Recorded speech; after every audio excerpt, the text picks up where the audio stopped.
सिंहस्थ कुंभमेळ्याच्या पार्श्वभूमीवर नाशिक जिल्ह्यातील 5 रेल्वे स्थानकांचा विकास केला जाणार आहे, ज्यामध्ये कसबे सुकेने रेल्वे स्थानकाचा समावेश करण्यात आलेला आहे।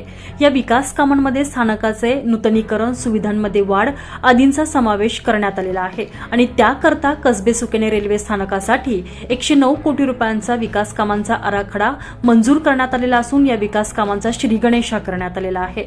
मध्य रेल्वे मार्गावरील नाशिक नजीक असलेल्या कसबे सुकेने रेल्वे स्थानकावर आता कुंभमेळ्याच्या कामाची लगबग सुरू झाली आहे। सुमारे 109 कोटी रुपये खर्चून या ठिकाणी प्रवाशांसाठी विविध सोयी सुविधा उपलब्ध करून दिल्या जात आहेत। यामध्ये 24 डबे बसतील असे 2 प्लॅटफॉर्म निर्माण केले जातील। सध्या अस्तित्वात असलेला फलाट हा पूर्ण लांबीचा केला जाणार आहे, जेणेकरून अधिक लांबीच्या गाड्या या फलाटावर थांबू शकतील। प्रवाशांच्या सुरक्षित आणि सोयीस्कर वाहतुकीसाठी 6 मीटर रुंदीचे 2 नवीन पादचारी पूल उभारले जाणार आहेत। त्याचबरोबर प्रवाशांना ऊन आणि पावसापासून संरक्षण मिळावे याकरता फलाटावर नवीन शेड्स उभारले जाणार आहेत।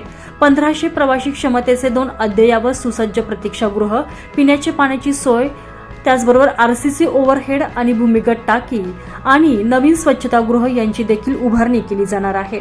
त्यामुळे कसबे सुकेने रेल्वे स्थानकाचा चेहरामोहरा बदलणार असून कुंभमेळ्यापूर्वी एक अद्ययावत रेल्वे स्थानक निफाडकरांच्या दिमतीला सज्ज राहणार आहे।